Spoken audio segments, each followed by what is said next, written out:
there was a live and let live, or loot and let loot philosophy. I also remember a story about General Beadle Smith, who later became ambassador to Russia, who came to the chaplain to complain. Which chaplain? It was not the Jewish chaplain, the Protestant chaplain, Wilson. This is not totally apocryphal either, because I believe Wilson told me this, or someone else told me. But he came to him complaining. He said, "You know, I'm a moral person, and I'm presiding over such immorality here. He said, yeah, I don't know what to do." He said, "What do you mean?" He said, "Well, the people who recruit girls to clean the houses, you know. If a captain visits a lieutenant and he sees he's got a good-looking girl working for him, he'll go to the personnel and have her transferred to him. And the major will see this and he'll have her transferred to him." He said, "It's just I'm the commanding officer of a vast whorehouse." So the chaplain said, "Well, why don't you put a stop to it?" He says, "If I tried to, I'd be back in Washington tomorrow." So this was the situation. It was live and let live, loot and let loot. There were the only regular duties that I could remember that went on in Berlin at that time was that a couple of squads would stand retreat every day in front of headquarters, lower the flag. Outside of that, I don't know really what anybody was doing. I know that the guys who were we had a denazification program, and every civilian employed by the Army had to first fill out a form. And that had to be a questionnaire, Fragebogen or something. Then they had to be investigated to determine whether they were or were not Nazis. Well, there were thousands of these applications. There were only a handful of guys available to investigate, and of those, only a few spoke German. Most of them were Jewish guys who were in the Army. So it was an impossible situation. And those who managed to have their estates not touched by the war, the Nazis and so on, more or less lived in them again. And there were cases when Jews were thrown out of a house that they had owned previously because they'd been subsequently taken over by the Nazis. Well, the administration of justice was difficult, not impossible. There were shortages of everything. It was a situation where you had, but we in the Army, of course, had resources. I had a Jeep at my disposal all the time, which gave me a great deal of mobility, and in those days, that was indispensable. I also had permission to carry civilians in my car, official permission. You were not supposed to, so that enabled me to transport people back and forth. I want to emphasize one thing, though. I'm telling you, I'm not the only one. I wasn't the only one, nor did I do the most. There were many working with me, alongside of me, doing more than I did, before I did. But you were working with the chaplain, and he was the guy that was directing it. Is that the picture? And you were working with him on this? It wasn't quite that. That's exactly why I want to know what was everybody was pretty much out on his own to a large degree. I guess you just did whatever you could in whatever priority you could. I don't remember it as being a well-organized effort. No, but well-organized, I know. But am I correct? Are the chaplains telling me that they were the ones that were overall this umbrella type of organization or spontaneity or whatever it was, spontaneous activity, but they were the ones who kind of initiated certain things. People came to them to ask questions for problems. To a degree that was true, but I think that being an officer, many of the chaplains it was a disadvantage to them in some respects. It was a disadvantage. In some respects, that they were commissioned officers, and I think this is not true of all of them. Now, Hazelcorn is a good example. I think Hazelcorn took off his uniform even at times to do things. Do you remember anything about Hazelcorn? No, I just met him and we talked, and I knew his reputation had gotten around that he had. One of the things I remember that he had stolen a hospital was that the supplies for a whole hospital. He was able to defer whole supplies for a whole hospital to the refugees, and I believe it. Did you work with Klausner? No, I'm sorry. I meant Klausner. I'm sorry. Klausner is what I'm talking about. Klausner? Yeah. I think in Munich or somewhere in West Berlin. He was not stationed in Berlin, but he came to Berlin, I think. Well, he set up 3 hospitals. Well, yeah, then that's true. Yeah. He was one of the people whose reputation was well earned, I think. I heard it's not from Klausner, from many other people. I must say, in addition to the chaplains, there were many American officers, non-Jewish, who were sympathetic and who helped and who allowed, who made it, who covered for the chaplain. Do you remember anybody in particular? Well, yes, his father Fay, who was but the one in Berlin, Wilson, was not that same type. That's why when Schubo came, I said, let's get out of here and set up our own office somewhere. Couldn't. Also, it was best that he not know. He was a regular Army officer, too, Wilson, the Lieutenant Colonel Wilson. And he was a regular Army officer, so although he kind of looked the other way, I felt that there was a point beyond which he wouldn't go. And I didn't want to get to that point. So for everybody's better off if Wilson were not involved. Fay, on the other hand, was a different type. A, he was not regular Army. B, he was a very sympathetic, warm person who, being from Brooklyn, had many Jewish background, and he would put on a tallis and come in with the yarmulke for a minyan if necessary, and who actively sought to help. He was that kind of a person, you know. In this instance, it was Jews needed help, so he helped Jews if it were. He helped Catholics. He helped the nuns. I went many a time. I went to the quartermaster to pick up wheat flour and take it to the nuns so they could make hosts. So he was a giving sort of person. And again, going back to how effective a chaplain is, a lot has to do with how effective he is in getting his superior officer and other officers to allow him to do what he wanted to. Well, how would you evaluate the various chaplains that you worked with? Taking each one in turn.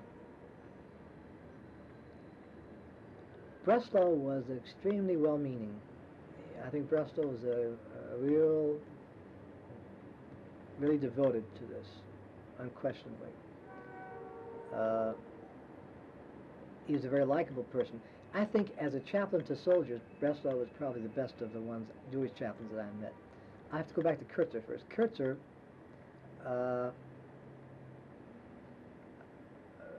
was by far the greatest intellectual of the ones that I knew, that I worked with. He knew French, probably knew Italian, he knows Hebrew, he very well learned, very well informed, very aware, and Kurtzer liked to be around generals a lot, and he was able to do so. He was, I'm not saying he looked for cover, but he tended to gravitate in that direction because of the type of man he is. Kurtzer, I would say that Kurtzer had many motives in what he was doing. Kurtzer was interested in going to Palestine himself to see and look and learn and acquire experience and knowledge. He wrote a book, and I don't think it was an accident that he would be the one to write a book. He was capable of it, and he sought out the experiences? To a degree, yes, but don't forget, I knew Kurtzer in Marseille where it wasn't critical, where you could have the luxury of doing that. It was still a military operation rather than a refugee operation. I think Kurtzer was a good spokesman for the Jewish effort in the circles that he had to deal with. Which was a very important point. Very important point. Right. And the chaplains were, again, in a very unique situation where they could speak to the army and pave the way. But I also believe that a lot of enlisted men or officers were also ahead of the chaplain in the effort with refugees too. Not because the chaplain was dragging behind. It's just as they got in there immediately and did what they could without looking for direction or being told. Do you think, in essence, the chaplain was necessary to a great degree? Well, I'd say this. In Berlin, for example, if Schubo had not come, if Breslau left, I was left there in charge. Would you have done it? What? No, I would not, because the title chaplain was a certain office that was important. No, I don't think I could. I could, along with the chaplain, I think I was effective. Without the chaplain, I would have been much less effective. Now, we spoke about Kurtzer, and you mentioned about Breslau a little. Do you want to elaborate on that in any way? Well, Breslau, as I think back, doesn't register very strongly in my recollection, other than being a very decent human being. I felt he was very deeply emotionally involved and touched by everything that was happening.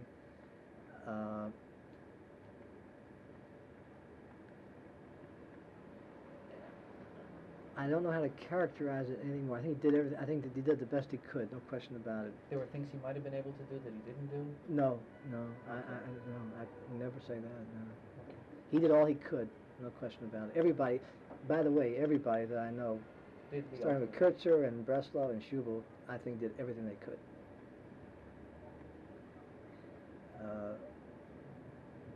Schubel did certain things that were almost unbelievable. Yeah. I remember one episode, yes, in the Russian sector of Berlin, an apartment house, or several apartment houses, were used to house refugees. I don't know if it was officially set aside by the Russians or by, there was a German civilian government operating this time, and each section of Berlin has its own little city hall. Mm-hmm. And they would be the ones responsible for housing and whatever else they did. Well, anyway, so in the Russian sector of Berlin, there were several apartment houses that were where the refugees were living. I guess about 6-story buildings, about 2 perhaps.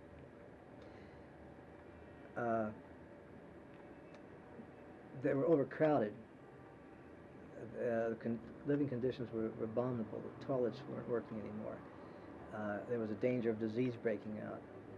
And this is the time, now I recall, I think the UNRWA camp either was just established at that point, perhaps. Anyway, there was an effort now made to have these people move out from these apartment houses and come to the UNRWA camp. Mm-hmm. Well, of course, they were suspicious. It was UNRWA people who came, I believe, and wanted to get them to come and move. Well, they were immediately fearful and suspicious and afraid, and they thought it was a trick. And well, I remember very vividly how Schubel got up on the hood of the Jeep, and they were hanging out the windows, and he was in the street, and the crowd around him and listening, and he spoke Yiddish well, And he told them that you must come, believe us, trust us. This is really, I'm one of you. And of course, it had only a minimal effect because he was still an American Army officer, but they appointed a committee, and we went to show them the UNRWA camp. And the committee came back, and they didn't believe their own committee. But under these circumstances, but it was very emotional. Well, they had been tricked. Absolutely right. Very emotional evening. I mean, with every little nuts arguments here and discussions here and there and everywhere. It was like it was like a film. I was there and I couldn't believe I was there. I was standing back, looking at myself being in this scene. It was unreal, completely unreal. Eventually, they believed us, and eventually they went to the UNRWA camp. That was one little vignette. And Schubel, I think, has to be given credit for that. It was a very important thing to get them to come. And then once they came, others felt, well, we can go, You don't remember that specific date? The date? Yeah. No. Okay. You could put it in 45, 46, must have been 46. Well, you have to find out when Schubel came, and you have to find out when the UNRWA camp opened. It was somewhere between there. Okay. It was not a cold night, I remember, but it was chilly because he had his over. I remember he was wearing his coat. I can still visualize him standing there. Other things, we would. I don't know what else you want me to say. Anything that comes to your mind about this? Again, the chaplains, what they were doing, activity with other groups. Another thing, the chaplain, I cannot generalize. I can talk about Berlin. Really. Well, the chaplain served as a focal point. The fact that it was a chaplain's center, and everyone knew it, somehow or another word got around. They could come, refugees could come, American soldiers could come and meet refugees. They could become involved in the effort. Maybe they wanted to and didn't know how to go about it. They would come to the chaplain's office and they found out how they could be involved. They would receive packages from home. They would send mail, receive mail, help with Aliyah Bet. This is also a place that the Palestinian guys, the Israeli, came to, and we served as the headquarters for Aliyah Bet for Berlin. Can you elaborate more on that aspect? Yes, I don't know of the chain that was established from Berlin to West Berlin, but one point where the chain began was Berlin and through the Chaplain Center. And I don't know the details, not because I didn't want to, because it was so sub rosa, so well done, that I only touched upon it to this degree that I would supply, well, I didn't supply, the clothes came from America, UJA, JWB. They would come here and get the clothes for the refugees. To some degree, of course, the UNRWA camp served for this purpose too. Did you work with UNRWA? No. JDC did you work with? No, I just knew them, and maybe there was no official. No, but did they work with you? Did they call upon you? I don't recall specifically, really, how that was. Do you remember any sending of guns to Palestine? No. I think that's... Some of the briefings would take place in the Chaplain Center, like some of the Palestinian guys would brief the refugees what to say when they were questioned, and what to say when they got to the UNRWA camp. I was not present at these briefings, but I knew they went on there. As I say, we helped, I personally was involved in some Russian and Polish officers getting into the Aliyah Bet chain from there. Is there anything else about this whole period that you feel that should be mentioned?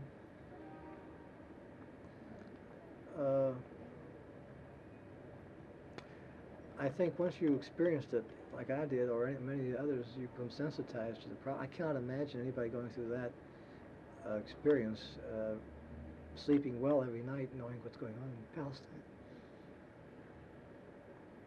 Okay. Is there anything? That's it? Well, you know, I could probably think of millions of little vignettes and episodes, but I think as a general story, that sort of fits in. By the way, you might be interested to know that this very house that we use at the Chaplain Center still exists. And when I visited it in 1970, it's some kind of Arab educational center connected with some university in that area. So I guess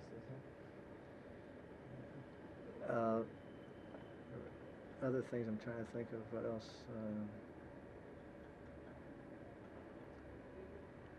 There were some American Jews, officers, listemen, who did not participate.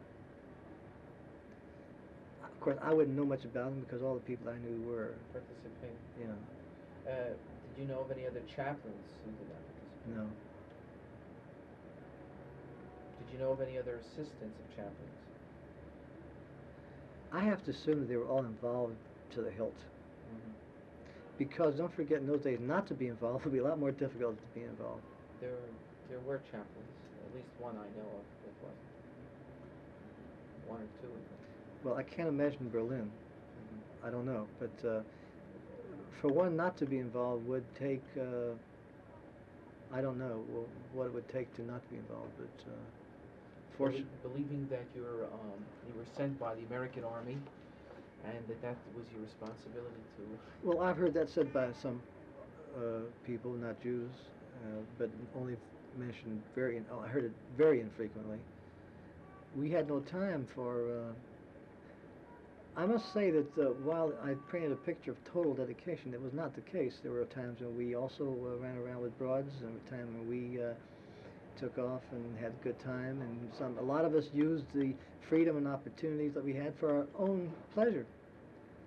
I did that, and I don't feel guilty really about it. Well, but it was not a total bad experience. I met some people that I liked. I remember New Year's Eve,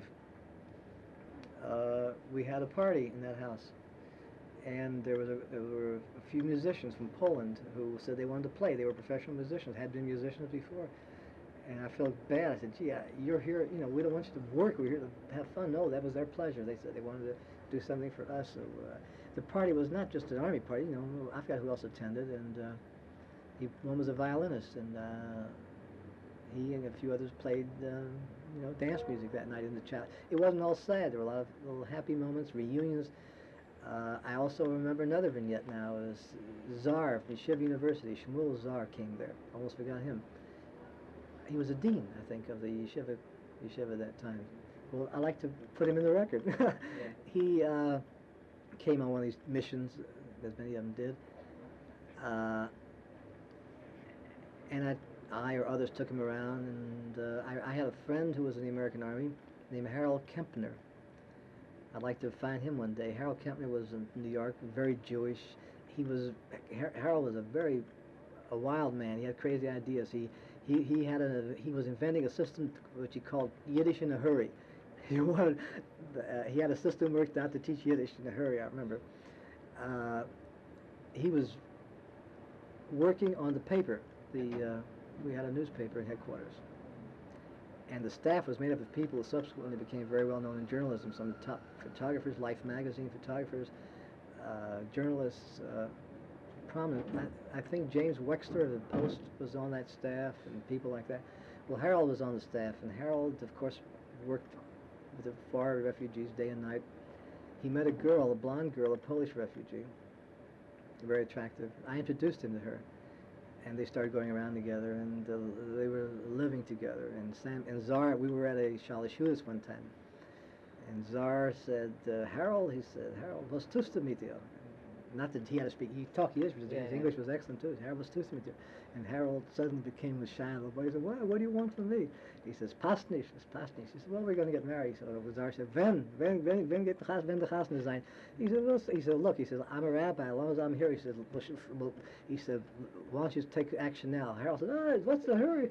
So Czar said, no. He said, Mashayim Tanoim. And I remember that he made them. He sat down, and I remember we got paper, pencil, something, and whether he wrote it all by heart or what, but I remember, all the details are vague, but he pitted him down. He said, you shouldn't do it, it's past nicht, you should buckle like you, a final maidel, and they got married. They living together today? Well, I lost track of them. I saw an item in a letter to the editor recently from Sweden, signed by Harold Kempner, and I don't know what happened to Harold, but there were these kind of little episodes too, as I said, the first bris, I was the Sandak, the first bris would take place in Berlin. And there were many weddings because these people living together, no opportunity to get married, so there were a lot of weddings and a lot of symptoms. Which again was a function of the... To a degree, the chaplaincy. I think the presence of the chaplaincy served more or less as a focal point for some of these activities that went on through the chaplain or around the chaplain. Is there a tendency to romanticize the role of the chaplains during the period? I sure wouldn't. You see, there were so few chaplains, so I don't know any other person who serves as a chaplain's assistant. I've never met anybody other than the other chaplains that I was with. There's one that I have to interview who's in Hartford. It's a very esoteric profession, being a chaplain's assistant, so I've never discussed this. But I felt I had full reign to do whatever. It was Berlin, primarily. Marseille was a little different. You were in the military. We were living and housed in the military base. In Berlin, we were not. But the Harold Kempner episode, I've seen reunions, where people thought they were dead, and, but it's happened so many, I can't isolate one. There were so many. I remember in the UNRWA camp, Fishbein was complaining about some of the people there not cleaning up in their little cabins or whatever. And some of them said, we cleaned enough for the Germans, let the Germans clean for us. But that wasn't prevalent. I think another side, this is not on target what you're asking about, but I was amazed at how little hatred and hostilities the refugees had, really. Towards? There was a Hanukkah celebration at a hall somewhere in Berlin. I just never thought of this, haven't thought of it in years. Mass of people, and they were lighting the candles. This was organized primarily by the Jews, the refugees, and the speakers were people who I don't remember, but these were probably important, leaders, Jewish scholars and so on, doctors and so on, professors, and they spoke about, the Jewish situation and what happened. And the theme that ran through most of the talks at that time was that we've seen enough hatred. We don't have hatred in our hearts. Let's not hate. And this is something I think that if I were to tell this to people, they think I'm dramatizing and you know, trying to paint the Jews as being more virtuous than they were. But this really was only very few in isolated cases do I remember of the refugees having real hatred. Although there are cases where they shot each other and. I'm talking against the Germans. I Jews see. against the Germans. Okay. I'm not trying to over-romanticize them either, but the fact remains that I was amazed to the degree in which they've seen enough hatred and enough that they wanted to free. They didn't feel they wanted to see punishment. At this time, they did not bear hatred in their hearts. And another thing, another vignette. The Oranienburger Synagogue in Berlin was one of the large congregations. It had been completely desecrated. The Germans housed their horses there. Russians, I don't know what the Russians did, but the main sanctuary was all not burned out but destroyed, and there was the area where the Aron HaKodesh used to be was still there. The chazan of this congregation was a man by the name of Grobman, who had married a non-Jewish woman. Therefore, he was able to survive. I met him in Berlin. I guess he came to chaplain section or how. He was probably in his 80s. He still was tall, erect. He was like the old, you know, a theatrical figure. He still walked erect. There's certainly some grandeur about this man, and his wife was a short little woman. And I remember driving him to the synagogue because I don't think he had been there since the war. And he took me in. This again was one of these stories, these unbelievable stories. He showed me how on Rosh Hashanah, Yom Kippur, this is where the people sat, and it was full, and the rabbi there. And he climbed up to this platform where the Aron HaKodesh was, and he got up there and he says, "Here," he says, "Rabbi Davin," and he started saying some tefillah, I forget what it was, and his voice fair but crackled, and he stopped and he cried.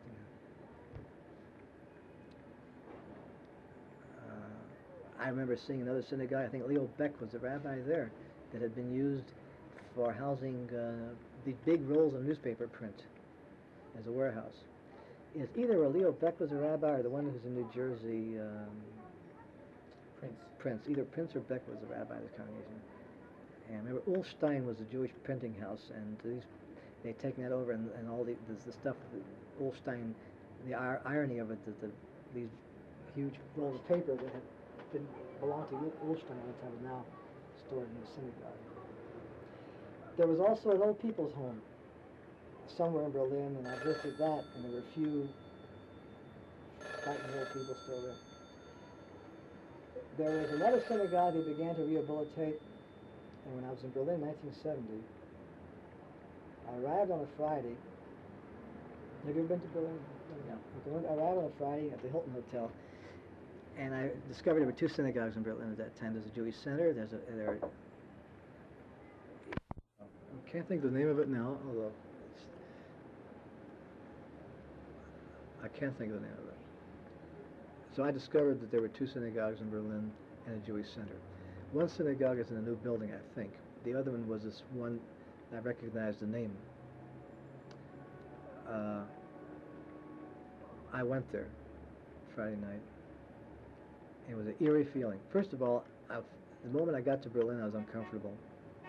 I don't know why, because I lived there for a year, you know, and went through everything. I thought, well, I was immune to this feeling, but I wasn't. As soon as I landed in Tegel, I wanted to leave. And Berlin itself was more.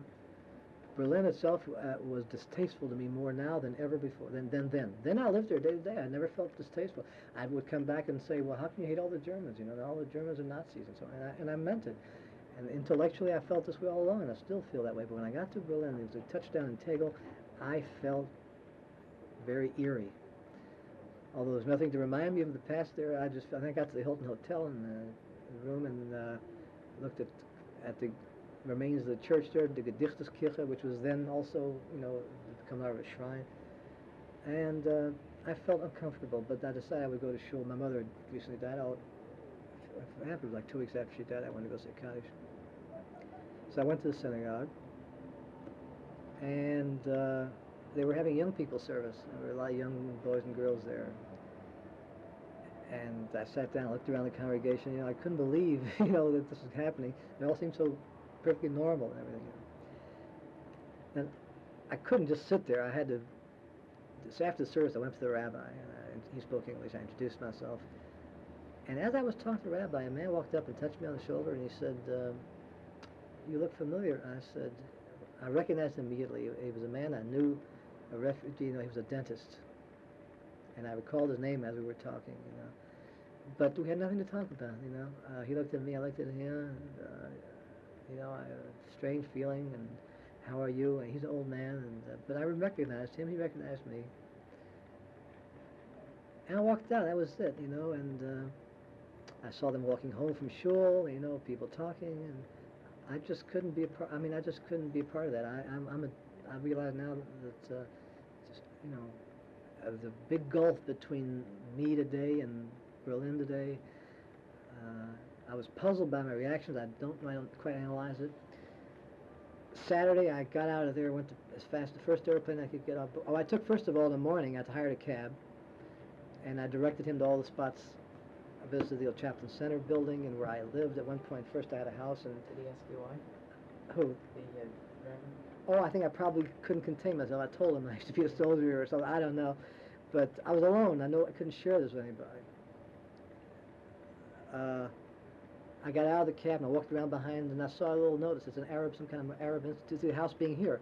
You know, he parked the car. There was a big lawn before. Now the road's been widened, so the house is a lot closer to the road. That's what threw me off. But I found it.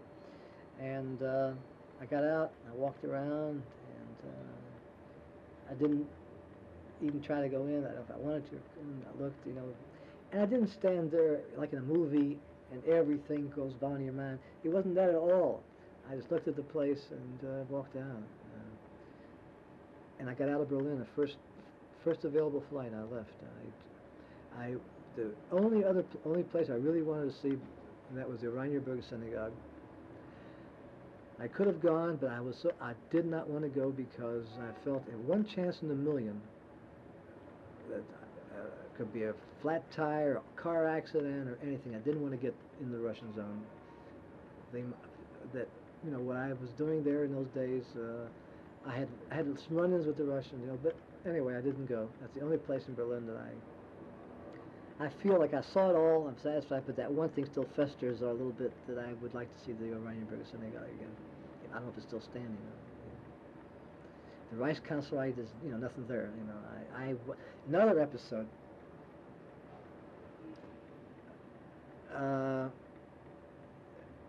I went, you know, the Reichskanzlei was in the Russian zone, and the Russians had a squad of soldiers who were housed in the Reichskanzlei. You could come in and walk through, nobody bothered you, but they were there. I went to that place from top to bottom, from the lowest Hitler's bunker to the room where the high command had there are pictures of Hitler standing there at this table with the generals around looking at the maps. That room, you know, a table, a map of that room, Hitler's office and his desk, and you know. This one time I was taking somebody through, probably, I don't recall, and the Russian soldiers stopped me, which they could do, but they hadn't done it up to now. And I was trying to explain to him in my Yiddish German what I wanted. He didn't understand. The sergeant came up. And this happened a couple of times, by the way. I started talking to him in my German. He talked to me in his German. We both discovered we were talking Yiddish. So it was a Jewish sergeant, was the head of the Russian guards in the Reichskanzlei.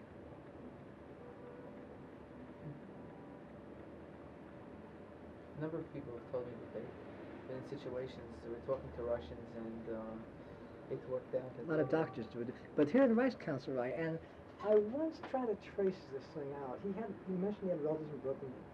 He was, I don't know where he was from, I don't remember now, but he was a young guy, the sergeant. But the irony that the Jewish sergeant, you know, I can't document these things anymore, but these are the things. You know, when you're living there, for example, in the Reichskanzlei, there were all kinds of things, papers, documents. The Russians went through looting. They didn't know what the hell they were doing. Some Americans had gone through the Reichskanzlei with raincoats, and they picked out documents, files, and they carried them out surreptitiously, which later became important documentation. there were still, however, cases and crates and boxes. You know, it's like a house has been gone through, picked over maybe 50 times, but still it's junk around. Well, there were crates of documents that people just scatter around. Well, in one I found documents, citations to nurses, midwives. I forgot the term. Signed by Hitler and by Siemens, who was Secretary of State. These were authentic signatures. Well, every time I'd go with somebody, I'd give them one as a present. You know, today these are documents. I still have one somewhere, I think. You know, all these things were around. You didn't realize the historical value they may have. In Hitler's office, I could have taken things. You know, the desk was still there. There was a picture of Hitler with a hole punched through it on the floor. You know, they were there all the time. You never thought of taking something really, except I took some things, like these documents. I would give them as a present, as a matter of course. People, I give them a souvenir. This to have. Do you happen to have any documents now? Now, my home is Loeb, Kentucky, and I have some things stored in the basement of a friend of mine's house. I am not really sure today whether I still have things, but what I did bring back, I brought back some of the money used in Theresienstadt, which was signed by Jacob Edelstein, the Älteste der Juden. Do you know about that? They gave the Jews script in that camp, and this was signed by Jacob Edelstein. I had some of that. These are things I brought back. I have some of the armbands, bands. You see, these were so distasteful. I'm surprised that I brought it all. Yeah, but this is very important to have historically. You donate to well, you know, when you or someplace like that. Well, I thought I'll have to look, and I may have. Well, I know that in his house that we took over, there was a Hitlerjugend diary that I remember I brought back. I tell you, I have mixed feelings about these things. I really, the fact that I've never cared to look into these things, indicates how I really. You see, there are people. Oh, here's what I have. And just remember else. There was a Palestinian soldier who came to Berlin, who was a Berlin boy who went to Palestine and now had returned to Europe as a member of the brigade. He came to Berlin to look for his parents. He came to the Chaplain Center. Here's another instance where the Chaplain Center served as a focal point. I remember I took him in my Jeep to the neighborhood where he lived. We found the apartment building that he lived in. It was partially destroyed. Now, I waited downstairs. I didn't want to go in with him. He went upstairs in his uniform, with the Jewish star. And he came back about 20 minutes later with a menorah in his hand. The story was that the woman who across the hall from where he lived said that his mother and father knew that they were going to come, the Nazis were going to come for them. So before they left, they gave her, this woman, this is her story, this menorah to keep. She said that during the bombings and everything else, she always lit a candle in this menorah, and that's why they were protected. They weren't destroyed. And in the bottom of the menorah, the base of the menorah was a little musical clock, and it played Moses Tour if you wanted it. The pewter menorah. He gave this to me. He was traveling, wasn't easy to carry, but in appreciation or whatever reason, he gave it to me. I still have that menorah. The musical part is long gone or lost. I have that. I also have, in the Rheinberger synagogue, was where the Jews came. I don't remember who it was, but somebody gave me a Megillah that was read in Buchenwald, that was used in Buchenwald. I have that. These are very important. I can't document it was read in Buchenwald, but I know. I have that, and another gift someone gave me in Berlin, I don't remember who, was a copper Passover, plate that I have. Now, to this day, if you ask me, what possessions do I prize the most, it would be those three things. I understand, but if you ever have the opportunity for Jewish history. Well, I've talked about myself more than your project. Well, that's I guess all right. it's part of it.